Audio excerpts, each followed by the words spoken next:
Cet épisode du podcast du GCR vous est présenté par BC Motors, conseil en assurance de la distribution automobile, à vos côtés pour protéger vos activités, vos collaborateurs et fidéliser vos clients. Bonjour, deux grands entrepreneurs dans l'âme avec nous pour ce podcast du GCR. Jean-Pierre Laurent, ex-dirigeant du commerce France, Espagne, Europe du groupe Renault, et celui dont on dit que c'est une des plus belles aventures entrepreneuriales du réseau Renault, Jean-Marie Zodo. Messieurs, bonjour. Jean-Pierre, pour commencer, tu ne laissais pas indifférents tes collaborateurs comme les concessionnaires par tes relations viriles, cash et directes. Alors pour commencer, peux-tu nous rappeler ton parcours ? J'ai fait l'ESSEC et en stage de fin d'études, j'étais chez Renault pour 6 mois comme assistant de formation à la DCZ de Paris. Et c'est là que j'ai rencontré Jean-Marie, je crois, parce que il était à l'époque assistant de formation à Lille.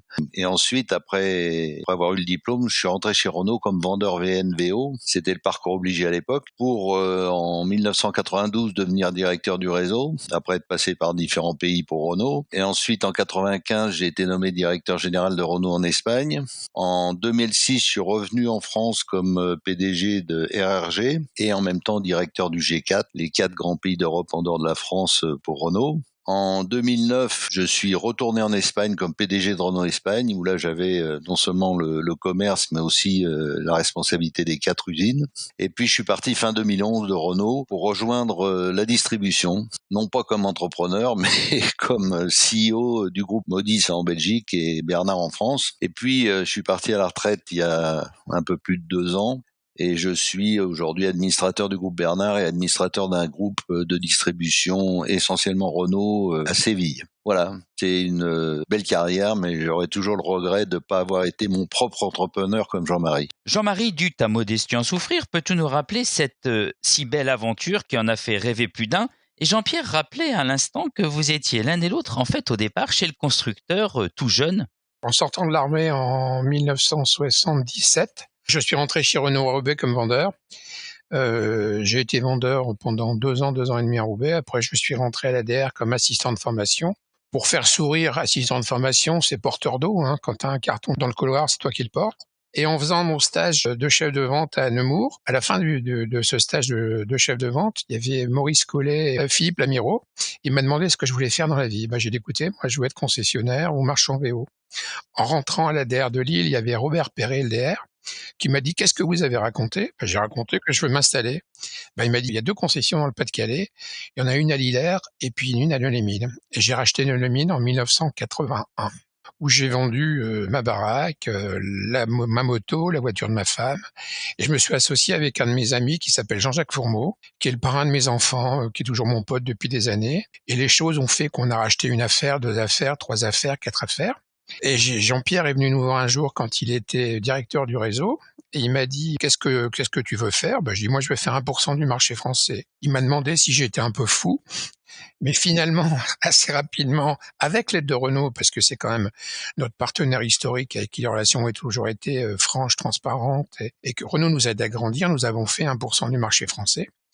On est devenu multimarque. Jean-Marie, je te coupe tout de suite. Tu viens de dire le mot des années 90, le multimarquisme. Je reviendrai vers toi tout de suite pour continuer la description de ta très belle aventure. Mais Jean-Pierre, le directeur du réseau que tu étais à l'époque, n'était pas très friand de ces ouvertures, de cette croissance en dehors de la maison Renault. Pour répondre à ta question, à l'époque, notre vision, je parle de 1992, c'était d'avoir des groupes de maximum 10 000 Renault et si possible, les empêcher de devenir multimarques. Alors c'est une vision qui était probablement erronée. Enfin, on a freiné des cas de fer face à des groupes qui voulaient se développer dans le multimarquisme pendant longtemps, même si ça pouvait pas être officiel. C'était une position officieuse, mais enfin on s'empêchait pas de le dire. Et c'est vrai que on n'avait pas forcément peur parce qu'à l'époque les groupes étaient encore petits et moyens. C'était pas des PGA avec l'importance que ça a eu à son époque ou Porsche Holding, mais on favorisait pas les groupes multimarques. Et puis on avait c'était l'époque des Jeux d'Albertville. On avait de très bonnes relations avec le GCR. C'était Cap de Pont, le président du GCR à l'époque. Et le réseau, c'était une grande famille à l'époque. Jean-Marie, comment es-tu devenu multimarque ? Et de mémoire, avec ce qui faisait grincer beaucoup de dents, parce qu'il s'agissait de Volkswagen, et qui plus est, en direct avec ses dirigeants, si ce n'est ses propriétaires. Il y a une quinzaine d'années, j'ai été démarché par la famille Porsche et Piège pour rentrer dans le capital de mon entreprise. Moi, j'étais moyennement chaud, mais Jean-Jacques, mon associé, était plus âgé que moi depuis 4 ans. Il m'a dit, Jean-Marie, on devrait le faire. Donc, on a vendu 35% de l'entreprise à l'époque à la famille Porsche et Pièche, avec un call et un put à 3 ans. On a fait le put au bout de 2 ans et Jean-Jacques a souhaité arrêter. Moi, je voulais arrêter. Et puis, Florian Pièche m'a demandé de faire encore un bout de chemin avec eux. Je leur ai dit pourquoi pas, mais il y a Antoine Guillou qui est arrivé ici comme DG, chez moi, dans le bureau d'à côté. Je lui ai dit, je suis peut-être pas là pour des années. Et au bout de 6-7 ans, Klingler était PDG de PGA Motor et Klingler est parti au siège de Volkswagen et on m'a demandé de reprendre la présidence de PGA. J'ai dit non pendant 1 an et puis au bout d'1 an j'ai quand même dit oui. Donc j'ai géré PGA pendant une dizaine d'années. On est monté de 80 000 voitures à 140 000 voitures. Donc on a toujours dit à un moment il faudra faire la cession et à un moment Klingler est parti dans le groupe suisse chez Frey.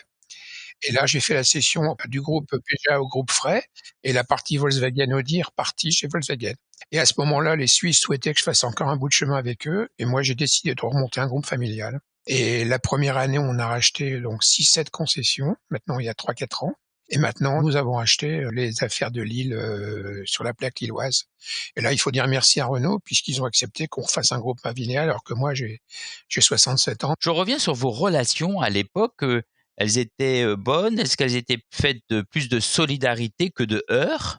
Moi, la relation avec Renault a toujours été excellente, quoi. Je peux dire merci à Renault depuis 40 ans. J'ai connu Renault, j'ai connu Peugeot en concessionnaire, j'ai connu BMW, Mercedes, Nissan, Toyota, Opel. Quand je m'occupais de PGA, j'ai tous connus. Il faut avouer que la relation avec Renault, les dirigeants changent et la relation à aujourd'hui est toujours une relation franche, directe et un grand respect de son réseau. Enfin, moi, c'est ce que j'ai connu personnellement. Donc, si je n'ai qu'un souhait, c'est que ça perdure pour la génération qui va gérer les affaires dans les années qui viennent, quoi. Et moi, du côté du constructeur, bon, j'avais pas vraiment l'expérience des relations avec les autres marques, mais depuis que j'étais rentré dans le groupe Modis et dans le groupe Bernard, j'ai le même sentiment que Jean-Marie, quoi. La relation du constructeur Renault avec son réseau est assez exceptionnelle, même si le réseau a beaucoup évolué et que les dirigeants ont changé, quoi.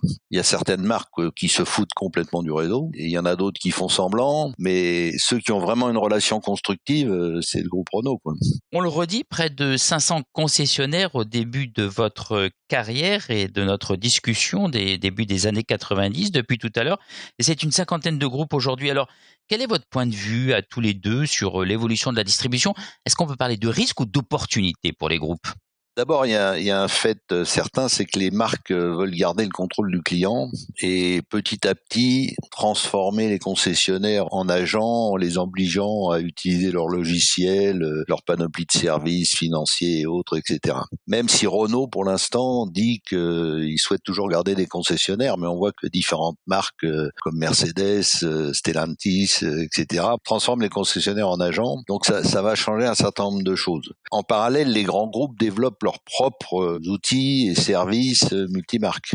Ensuite, les négociations se font directement entre les groupes et les marque par marque, si tu veux. L'évolution de la distribution classique est face à un bouleversement parce que en fait la distribution classique devient un des modes de distribution et plus le mode exclusif.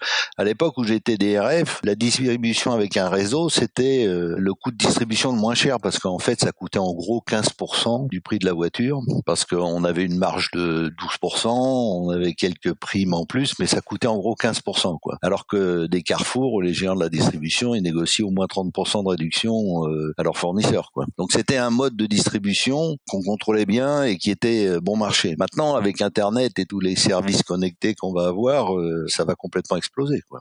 Moi, je considère qu'aujourd'hui, ce qui change, comme j'ai dit tout à l'heure, nous étions 480, on est 45, donc on peut vivre aujourd'hui ce changement de distribution comme un inconvénient ou comme une opportunité. Aujourd'hui, on peut pas se battre contre ce changement de distribution, il est comme ça, il faut s'adapter. Donc on essaye de s'adapter. Au moins où je suis convaincu, pourquoi on a refait ces investissements, parce que je pense qu'à un moment, on avait des concessions disséminées à droite à gauche qui faisaient entre 1000 et 1500 voitures. Aujourd'hui, quand on voit une plaque qui fait 20 000 voitures sur la région lilloise et dans le sud, une plaque qui va faire 15 000 voitures, même si aujourd'hui nous sommes restés monomarques, dans ma vie précédente on faisait plusieurs marques, aujourd'hui on est monomarque, je considère que sur une plaque de 20 000 voitures, il y a un tas de choses à faire. Il y a d'abord le digital qui doit être très présent, le VO qui doit être présent et la mobilité. Et autant quand on a des grands espaces, une grande agglomération comme la région lilloise, qui a 1 300 000 habitants, plus tout ce qui est autour. Donc si je rajoute ce qui est autour, on est plus près des 2 millions, 2 millions et demi. La mobilité va avoir une importance dans ces plaques. Donc là, avec le constructeur et avec la stratégie du constructeur, et j'espère qu'un jour Renault donnera vraiment sa feuille de route sur la mobilité, la feuille de route qu'il aura écrite, et je devrais avoir des rendez-vous avec eux sur ce sujet. Ce système de distribution qui était un long fleuve tranquille depuis 40 ans, il va changer. Donc c'est à nous adapter et avec le constructeur, être prêt à faire face à ce changement de consommation du consommateur. Je rejoins ce que disait Jean-Marie. La distribution, ça va être tout ce qui est annexe au VN. Le VN devient marginal ou deviendra marginal dans le compte d'exploitation d'un concessionnaire. Et le VO, les services connectés deviendront la principale source de rentabilité. Donc il faut absolument trouver avec les constructeurs des programmes qui fassent que le réseau continue à être rentable en développant ces créneaux-là, quoi. Pour conclure, qu'est-ce qui fait que un réseau automobile serait toujours un asset pour un constructeur? À l'époque, la valeur ajoutée, c'était premièrement un coût de distribution beaucoup plus faible que les autres distributeurs potentiels à l'époque, les hypermarchés ou les choses comme ça. Deuxièmement, la capillarité du réseau nous permettait de toucher, avec la pénétration qu'avait Renault en France, jusqu'en France profonde avec tous les agents, etc. Et puis c'était un esprit familial avec des entrepreneurs personnes physiques, pas des grosses sociétés holding, et donc une relation relativement facile, si tu veux. Parce que le constructeur, même avec Internet, va pas aller travailler au fond des campagnes, etc. Donc je pense que la capillarité du réseau, c'est l'atout principal du réseau actuellement. C'est vrai que l'avenir est moins écrit que ce qu'il était écrit avant, quoi. Jean-Pierre et Jean-Marie, merci. Alors même si le fleuve est moins tranquille qu'autrefois, les entrepreneurs que vous êtes, je pense, imaginent bien de grandes et belles aventures pour les nouvelles générations du réseau Renault. Merci beaucoup de votre participation. Cet épisode du podcast du GCR vous a été présenté par BC Motors, conseil en assurance de la distribution automobile, à vos côtés pour protéger vos activités, vos collaborateurs et fidéliser vos clients.